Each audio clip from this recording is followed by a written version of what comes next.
कक्षा 11 समाजशास्त्र अध्याय 4 संस्कृत तथा सामाजिकरण का शेष भाग सांस्कृतिक परिवर्तन। सांस्कृतिक परिवर्तन वह तरीका है जिसके द्वारा समाज अपनी संस्कृति के प्रतिमानों को बदलता है। परिवर्तन के लिए प्रेरणा आंतरिक या बाहरी हो सकती है। जैसे आंतरिक कारणों में कृषि या खेती करने की नई पद्धतियां कृषि उत्पादन को बढ़ा सकती हैं, जिससे खाद्य उपभोग की प्रकृति तथा कृषक समुदाय की जीवन शैली में परिवर्तन आ सकता है।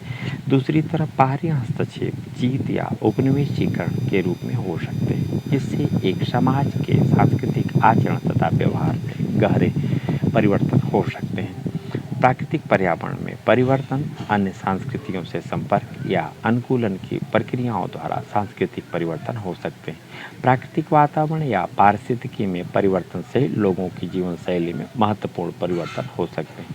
जब जंगलों में रहने वाले समुदायों को जंगलों तक जाने तथा इसकी उपज से कानूनी प्रतिबंधों के कारण या जंगलों के समाप्त होने के कारण रोका जाएगा, तो इसके निवासियों तथा उनकी जीवन शैली पर अनेक विपरीत प्रभाव हो सकते हैं। उत्तर पूर्वी भारत के साथ साथ मध्य भारत में रहने वाले जनजातीय समुदायों पर जंगली संसाधनों में कमी का सबसे बुरा प्रभाव पड़ा। विकासात्मक परिवर्तनों के साथ साथ क्रांतिकारी परिवर्तन भी हो सकते हैं। जब किसी संस्कृति में तीव्रता से बदलाव आता है और इसके मूल्यों तथा अर्थकारी व्यवस्थाओं में महत्वपूर्ण परिवर्तन होते हैं, तभी क्रांतिकारी परिवर्तन होते हैं। क्रांतिकारी परिवर्तनों की शुरुआत राजनीतिक हस्तक्षेप, तकनीकी खोज या पारिस्थितिकी रूपांतरण के कारण हो सकती है। फ्रांसीसी क्रांति 1789 ने फ्रांसीसी समाज में श्रेणी क्रमता की स्टेट व्यवस्था को नष्ट किया, राजतंत्र को समाप्त किया, अपने नागरिकों में समानता, स्वतंत्रता तथा बंधुता के मूल्यों को जागृत किया। जब कोई अलग समझ प्रचलित होती है तो संस्कृति में परिवर्तन होते हैं। हाल ही के वर्षों में प्रचार तंत्र, इलेक्ट्रॉनिक तथा मुद्रण दोनों में आश्चर्यजनक विस्तार हुआ। क्या आप सोचते हैं कि प्रचार तंत्र ने विकासात्मक या क्रांतिकारी परिवर्तन किए हैं? अब हम संस्कृति के विभिन्न आयामों से परिचित हैं।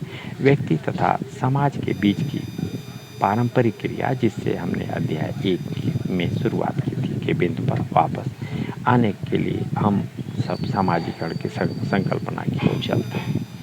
सामाजिकरण, मेरा विश्वास है कि हमारे चारों तरफ की सभी वस्तुएं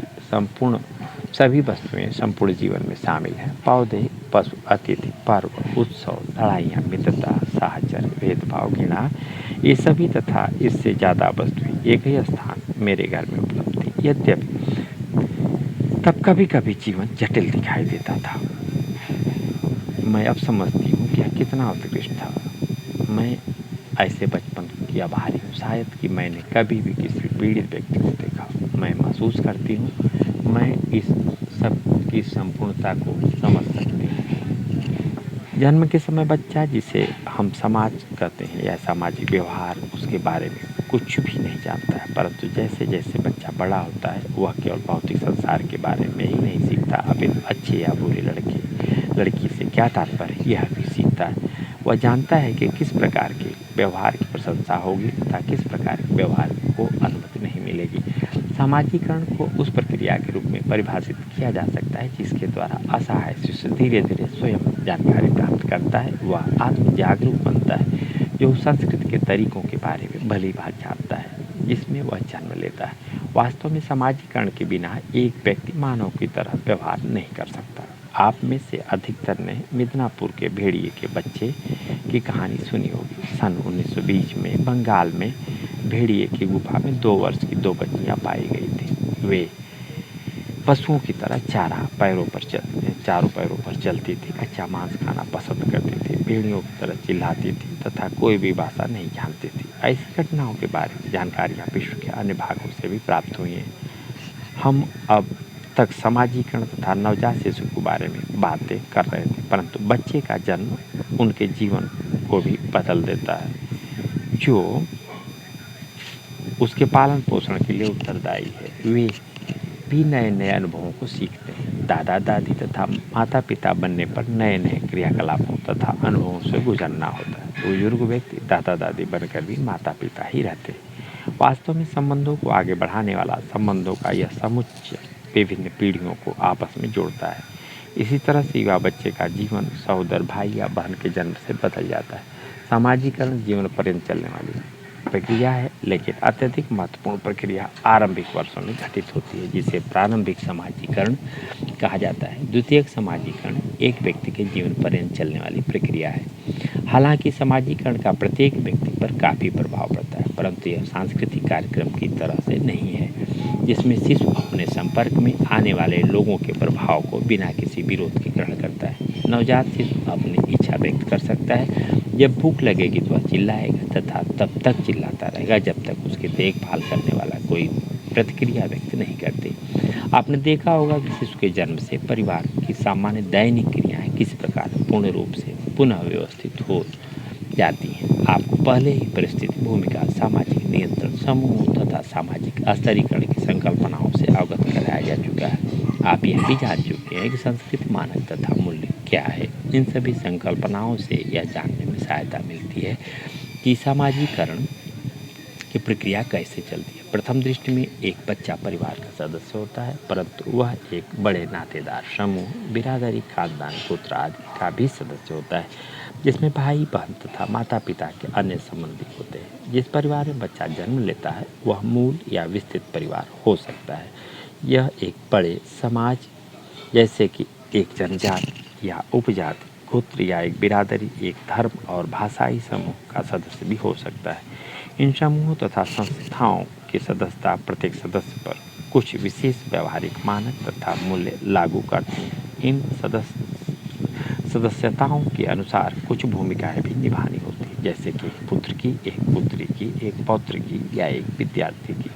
ये बहुविध भूमिकाएं हैं जिन्हें साथ साथ निभाया जाता है। इन समूहों के मानकों, मनोवृत्तियों, मूल्यों या व्यावहारिक प्रतिमानों को सीखने की प्रक्रिया जीवन के प्रारंभ से शुरू होती है तथा जीवन पर्यंत चलती है। एक व्यक्ति एक गांव में रहता है या शहर में, या वह किसी जनजात से संबंधित है, और यदि जनजात से संबंधित है तो किस जनजात से।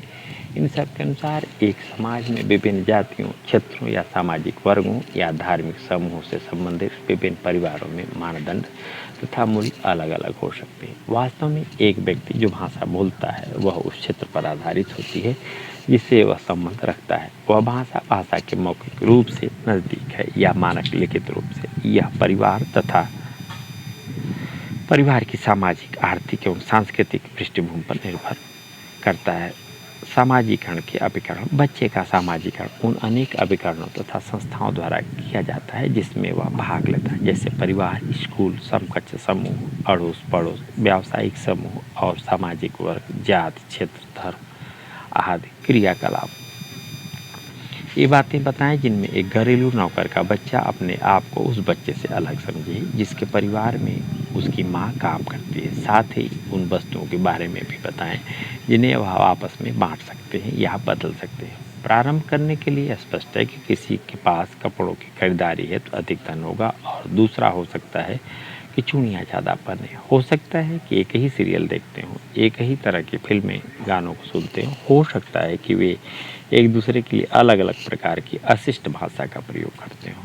अब आपको कठिन क्षेत्रों के बारे में पता लगाना है, जैसे कि परिवार में, पड़ोस में तथा गली में सुरक्षा की भावना के बारे में। क्रियाकलाप। आपके विचार में नीचे दी गई वस्तुओं में किस चीज़ की उपस्थिति या अनुपस्थिति आपको व्यक्तिगत रूप से सबसे ज़्यादा प्रभावित करेगी। स्वामित्व, टेलीविज़न, वादक यंत्र, जगह, आपका अपना कमरा, समय, घर के कार्यों तथा अन्य कार्य के साथ विद्यालय के समय का सामंजस्य बैठाना, सुअवसर, यात्रा, संगीत की कक्षाएं, आपके आसपास के लोग। परिवार। चूँकि पारिवारिक व्यवस्थाएं विस्तृत रूप में भिन्न होती हैं, अतः किसी भी तरह से शिशुओं के अनुभव विभिन्न संस्कृतियों में एक मानदंड के अनुसार नहीं होते। आप में से अनेक मूल परिवार में अपने माता पिता तथा भाई बहन के साथ रह रहे होंगे, जबकि अन्य दूसरे विस्तृत पारिवारिक सदस्यों के साथ रह रहे होंगे। पहले मामले में माता पिता सामाजिकरण के मुख्य अभिकरण हो सकते हैं, जबकि दूसरे मामलों में दादा दादी, चाचा चचेरे भाई या बहन का ज़्यादा महत्व हो सकता है।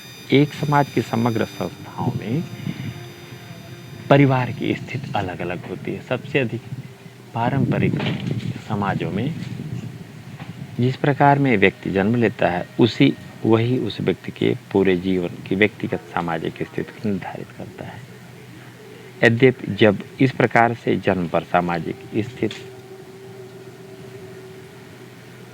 विरासत में प्राप्त नहीं होती तो परिवार का क्षेत्र तथा सामाजिक वर्ग जिसमें वह जन्म लेता है सामाजिकरण के प्रतिमानों पर अत्यधिक प्रभाव डालते हैं। बच्चे अपने अपने माता पिता या पड़ोस या समुदाय के व्यवहारिक विशेषताओं के तरीकों को ग्रहण करते हैं। वास्तव में कुछ बच्चे सामान्यतया अपने माता पिता के दृष्टिकोण को बिना किसी विवाद के अपना लेते हैं। यह समकालीन विश्व में विशेष रूप से सही है, जहाँ परिवर्तन इतना अधिक व्यापक है। साथ ही सामाजिकरण के अभिकरणों में वर्तमान विविधता के फलस्वरूप बच्चों, किशोरों तथा माता पिता की पीढ़ियों के दृष्टिकोणों में अत्यधिक अंतर पाया जाता है। क्या आप ऐसा कोई उदाहरण बता सकते हैं जहाँ आपने पाया हो कि आपके द्वारा परिवार में सीखी गई कोई चीज़ आपके समकक्ष समूह या प्रचार माध्यम या स्कूल से भी अलग हो? समकक्ष समूह एक अन्य सामाजिकरण अभिकरण है। समकक्ष समूह समान आयु के बच्चों के मैत्री समूह होते हैं। कुछ संस्कृतियों में विशेषतया कुछ छोटे पारंपरिक समाजों में समकक्ष समूह औपचारिक रूप से एक ही आयु श्रेणी के होते हैं। औपचारिक आयु श्रेणी के बिना भी 4 या 5 वर्ष की आयु के बच्चे सामान्यतया अपनी आयु के मित्रों के साथ काफ़ी समय व्यतीत करते हैं। समकक्ष शब्द का अर्थ है समान तथा युवा बच्चों के बीच मित्रता का आधार भी काफ़ी हद तक समानता ही होता है। एक प्रभावशाली या शारीरिक रूप से स्वस्थ बच्चा अन्य बच्चों पर प्रभुत्व जमाने का प्रयास कर सकता है तथा पारिवारिक स्थितियों में विरासत में मिली निर्भरता की तुलना में समकक्ष समूहों में लेन देन अधिक होता है। अपनी शक्तियों के कारण माता पिता अपने बच्चों पर आचरण संहिता लागू करने विभिन्न मात्राओं में सफल होते हैं। इसके विपरीत समकक्ष समूहों में एक बच्चा विभिन्न प्रकार की अंतःक्रियाओं की खोज करता है जिसके दायरे में व्यवहार के नियमों को जांचा जा सकता है तथा उनके बारे में और अधिक जानकारी प्राप्त की जा सकती है। क्रियाकलाप अपने अनुभवों पर प्रकाश डालिए। अपने मित्रों के साथ की गई अपनी अंतःक्रिया की तुलना अपने माता पिता तथा अपने बड़ों से की गई अंतःक्रिया से करें। इनमें क्या अंतर है? पहले की गई भूमिकाओं एवं परिस्थिति की चर्चा इन अंतरों को जानने में क्या आपकी सहायता करती है?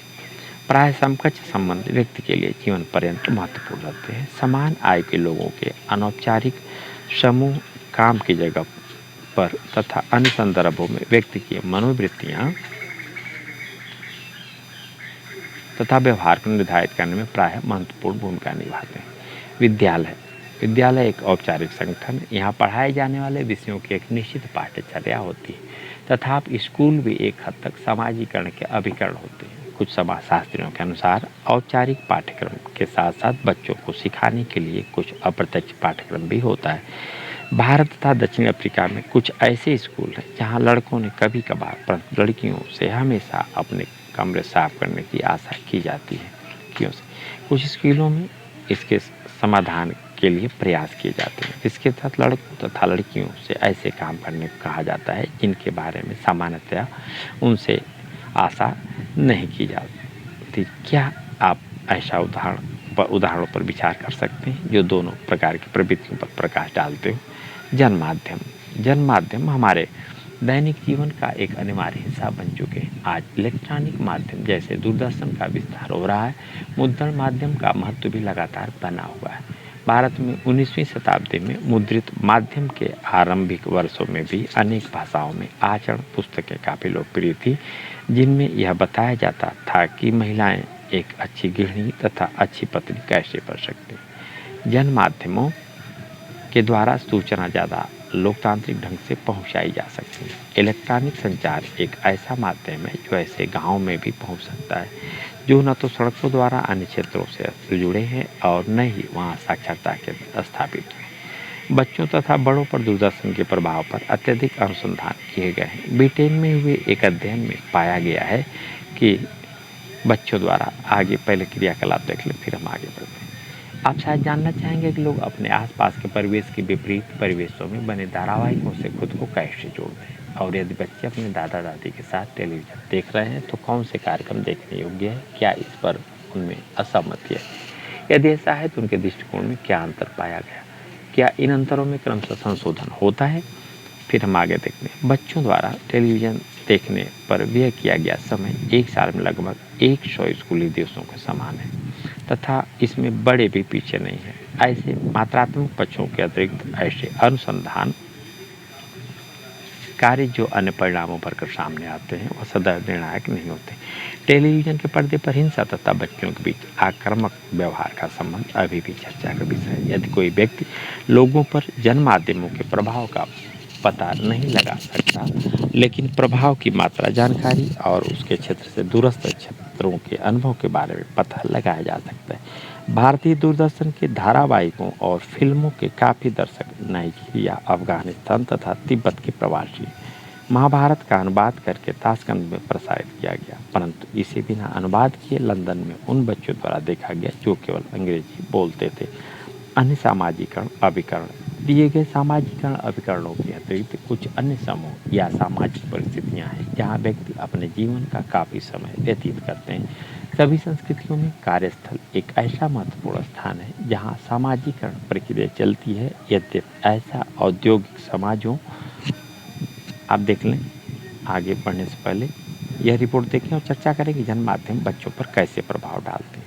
एक मनोवैज्ञानिक कहना है कि कुछ वर्ष पूर्व प्रसारित शक्तिमान धारावाहिक को देखकर बच्चे इमारतों से कूदने की कोशिश करते थे, जिसके परिणाम घातक होते थे। नकल करके सीखने की पद्धति द्वारा लोगों द्वारा अपनाई जाती है और बच्चे इसके अपवाद नहीं हैं। आगे देखिए आप, ऐसा औद्योगिक समाजों में ही है जहाँ काफ़ी संख्या में लोग काम करने जाते हैं, अर्थात हर रोज़ घर से काफ़ी हद तक अलग स्थानों पर कार्य के लिए जाना। पारंपरिक समुदाय में अनेक लोग अपने रहने के स्थान के निकट ही जमीन जोतते हैं या उनकी कार्यशालाएं उनके निवास स्थानों में होती हैं। सामाजिकरण तथा व्यक्तिगत स्वतंत्रता, यह शायद सही है कि सामान्य परिस्थितियों में सामाजिकरण लोगों को कभी भी अनुरूपता तक नहीं ला सकता। संघर्ष को अनेक कारण बढ़ावा देते हैं। सामाजिकरण के अभिकरणों, विद्यालयों और घर घर तथा समकक्ष समूहों के बीच संघर्ष हो सकता है तथा जिस सांस्कृतिक परिवेश में हम जन्म लेते हैं तथा परिपक्व होते हैं उनका हमारे व्यवहार पर इतना अधिक प्रभाव पड़ता है मानो हमारी किसी भी व्यक्तिगत स्वतंत्रता या इच्छा को छीन लिया गया। ऐसा विचार मूलतः गलत है। तथ्य यह है कि जन्म से मृत्यु तक हम अन्य व्यक्तियों के साथ अंतःक्रियाओं के द्वारा अपने व्यक्तित्व, अपने मूल्यों और अपने व्यवहार को निखारने में संलग्न रहते हैं। सामाजिकरण भी हमारे व्यक्तित्व तथा स्वतंत्रता के मूल में है। सामाजिकरण के दौरान हम में से प्रत्येक में स्वयं की पहचान की भावना तथा स्वतंत्र विचारों एवं कार्यों के लिए क्षमता विकसित होती है। सामाजिकरण का लिंगकरण कैसे होता है? हम लड़के गलियों का प्रयोग अनेक वस्तुओं के लिए करते हैं, एक स्थान की तरह जहां खड़े होकर आसपास देखते हैं, दौड़ने तथा खेलने के लिए, अपनी मोटरसाइकिलों पर विभिन्न कर्तव्य करने के लिए। लड़कियों के लिए ऐसा नहीं है, जैसा कि हम हर समय देखते हैं। लड़कियों के लिए गलियां विद्यालयों से सीधे घर जाने के लिए। गली के इस सीमित प्रयोग के लिए भी वे सदा झुंड में जाती है। शायद इसके पीछे उनमें मौजूद छिड़काने का भय है। क्रियाकलाप 4 अध्याय पूरे कर लें। अगले पृष्ठ की विषय वस्तु को ध्यानपूर्वक पढ़ें। निम्नलिखित जो यहाँ पे विषय दिए जा रहे हैं उन प्रसंगों पर चर्चा करें। बड़ों के विरुद्ध लड़कियों के विद्रोह में व्यक्ति तथा समाज के बीच संबंध। कस्बों और गांव में संस्कृति के मानकीय आयाम कैसे अलग हैं। प्रदत्त परिस्थिति पर प्रश्न, इसके तहत पुजारी की बेटी को घंटी छूने की अनुमति। सामाजिकरण के अभिकरणों में विरोधाभास जो कि अगले पृष्ठ के पठन सामग्री में दिया गया है, जैसे वह शुक्रगुजार थी कि उसके स्कूल के मित्रों से उसे इस हालत में नहीं देखा। क्या आप ऐसा कोई अन्य वाक्य ढूंढ सकते हैं जो इसे दर्शाता हो? लिंगकरण, बालों में कंघी करना, रक्षा के लिए किसी के साथ जाना, फुटबॉल न खेलना, सजा चुप्पी साधना, पापड़म, केरल में पापड़ को पापड़म कहते हैं, कि संदेह भरी अनुपस्थित। आज शाम मंदिर जाने के लिए वह असामान्य रूप से उत्सुक थी। दोपहर के भोजन पर जब उसने मंदिर के सामने जाकर घंटी बजाने का अपना निर्णय सुनाया तो उसके तथा बड़ों के बीच तर्क हो गया। उसने उत्तेजित होकर कहा, यदि थंगम घंटी बजा सकती है तो मैं भी बजा सकती हूँ। उन्होंने घबराई हुई आवाज़ में इसका विरोध किया। थंगम मंदिर की पुजारी की बेटी है, उसको घंटी छूने की अनुमति है। उसने गुस्से में उत्तर दिया कि तंगम हर रोज दोपहर में लुका छिपी का खेल खेलने आती है तथा किसी से भी अलग ढंग से व्यवहार नहीं करती। इसके अतिरिक्त उन्हें भड़काने के लिए उसने जानबूझकर हम भगवान की नज़रों में समान हैं, उसे पूरा विश्वास नहीं था कि उन्होंने इस उक्ति को सुना है, क्योंकि उन्होंने पहले ही खींचकर मुंह फेर लिया था। परंतु दोपहर के भोजन के बाद उसने उन्हें कहते हुए पाया कि वह गलत अंग्रेजी स्कूल में जाते हैं, जिसका अर्थ है उन्होंने सुन लिया था। उसे विश्वास था कि उन्होंने उसकी बात को गंभीरता से नहीं लिया था। बड़े व्यक्तियों के साथ यही समस्या है, वे सदैव मान कर चलते थे। उसके बड़े होने पर जब वे उन्हें बताएंगे तो वह हर बात समझ जाएगी। वह उनकी बुद्धिमत्ता तथा सत्ता को बिना कोई प्रश्न किए स्वीकार कर लेगी।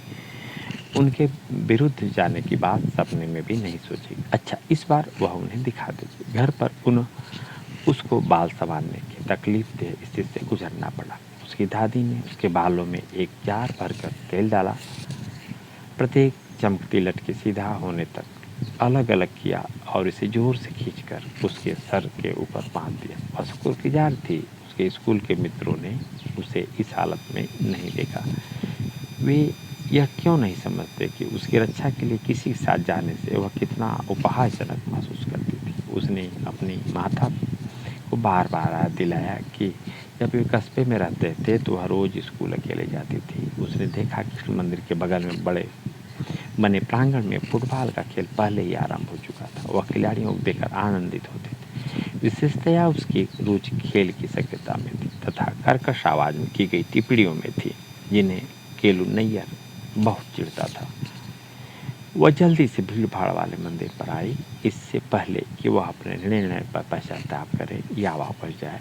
उसने तेजी से स्त्रियों के झुंड को पार किया जो फिसलन भरी सीढ़ियों पर लगभग लड़खड़ा रहा था। बड़ी सी घंटी को देखकर वह उत्साह से भर गई। वह केरल नैयर की क्रोध भरी धमकियों को पहचान सकती थी, परंतु वह वहां गई, घंटी को एक आवाज करती टन टन से बजाया तथा कैलू नायर के इस महसूस करने से पहले कि क्या हो रहा है, वह सीढ़ियों से नीचे आ गई। जब कैलू नायर ने उसे खींचकर मंदिर से बाहर किया, उसने धीरे धीरे क्रोधित चेहरों और मंद होती फुसफुसाहटों को सुना। वह अत्यधिक अपमानित महसूस कर रही थी। उनका मौन उनकी आवाज़ से ज़्यादा अर्थपूर्ण था। ठीक इसी तरह से रात्रि भोज पर उसके प्रिय पापड़म की अनुपस्थिति। सांस्कृतिक विकास जो शब्दावली विभिन्न है उन पर हम चर्चा कर लेते हैं। यह संस्कृत का एक सिद्धांत है जो यह तर्क देता है कि प्राकृतिक स्पीसीज की तरह ही संस्कृत का विकास भी विभिन्नता तथा प्राकृतिक चयन द्वारा होता है। ईस्टेट व्यवस्था सामंतवादी यूरोप में व्यवसाय के अनुसार श्रेणी प्रदान करने की यह व्यवस्था थी। कुलीनता, पुरोहित वर्ग तथा तृतीय ईस्टेट, तीन तरह की ईस्टेट थी। अंतिम ईस्टेट मुख्यतया व्यवसायियों तथा मध्यम वर्ग के लोगों की थी। प्रत्येक ईस्टेट अपने प्रतिनिधि का स्वयं चयन करती थी। किसानों तथा मजदूरों को वोट देने का अधिकार नहीं था। बृहद परंपरा, इसमें सांस्कृतिक विशेषताएं या परंपराएं शामिल हैं जो लिखित तथा समाज के शिक्षित एवं सीखे हुए अभिजात वर्ग द्वारा व्यापक रूप से स्वीकृत है। लघु परंपरा, इसमें संस्कृत की मौखिक विशेषताएं या परंपराएं शामिल हैं जो मौखिक हैं तथा ग्रामीण स्तर पर स्वीकृत है। स्वयं की छवि, दूसरों की निगाह में आपकी छवि। सामाजिक भूमिका, यह किसी व्यक्ति की सामाजिक स्थिति या परिस्थिति के साथ जुड़े अधिकार तथा उत्तरदायित्व है। सामाजिकरण, वह प्रक्रिया जिसके द्वारा हम समाज का सदस्य बनना सीखते हैं। उप संस्कृति, एक बड़ी संस्कृति के अंदर लोगों के ऐसे समूह का निर्धारण करना जो प्रतीकों, मूल्यों तथा आस्थाओं को बड़ी संस्कृति से अक्सर उधार लेता है तथा प्रायः इन्हें विकृत, अतिरंजित या विपरीत कर देता है ताकि अपने आप को अलग दर्शा सके। अभ्यास के लिए विविध प्रश्न विद्यार्थियों के लिए। सामाजिक विज्ञान में संस्कृत की समझ, दैनिक प्रयोग के शब्द संस्कृत से कैसे भिन्न हैं। हम कैसे दर्शा सकते हैं कि संस्कृत के विभिन्न आयाम मिलकर समग्र बनाते हैं। उन दो संस्कृतियों की तुलना करें जिनसे आप परिचित हों। क्या निर्जातीय नहीं बनना कठिन नहीं है। सांस्कृतिक परिवर्तनों का अध्ययन करने के लिए दो विभिन्न उपागमों की चर्चा करें। क्या विश्वव्यापीकरण को आप आधुनिकता से जोड़ते हैं। निर्जातीयता का प्रेषण करें तथा उदाहरण से आपके अनुसार आपकी पीढ़ी के लिए सामाजिकरण का सबसे प्रभावी अपकरण क्या है। यह पहले अलग कैसे था, आप इस बारे में क्या सोचते हैं।